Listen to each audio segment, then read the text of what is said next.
और लखनऊ से एक अहम खबर, योगी कैबिनेट की मीटिंग है आज। बजट पेश होने से पहले योगी मीटिंग होगी। ये योगी कैबिनेट की यूपी असेंबली में आज पेश होगा मुकम्मल बजट। वजीर खजाना सुरेश खन्ना पेश करेंगे बजट। करीब 6.10 लाख करोड़ का होगा ये बजट। बजट से पहले सुबह 9:30 बजे कैबिनेट की बेहद अहम मीटिंग होगी।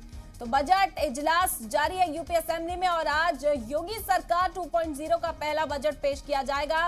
वजीर खजाना सुरेश खन्ना ये बजट पेश करेंगे। आपको बता दें, बजट पेश करने से पहले, असेंबली पहुंचने से पहले कैबिनेट की यह मीटिंग सुबह 9:30 बजे अमल में लाई जाएगी। सीएम योगी आदित्यनाथ इस मीटिंग में मौजूद रहेंगे। कई कैबिनेट मिनिस्टर्स इस मीटिंग में मौजूद रहेंगे। तो बेहद अहम ये मीटिंग। बजट पेश होने से पहले यूपी असेंबली में आज बजट पेश किया जाएगा। वजीर खजाना सुरेश खन्ना के जरिए बताया जा रहा है कि करीब 6.10 लाख करोड़ का ये बजट हो सकता है। और उससे पहले गौर व खौस करने के लिए, तमाम नुकात पर चर्चा करने के लिए सुबह 9:30 बजे ये मीटिंग होगी।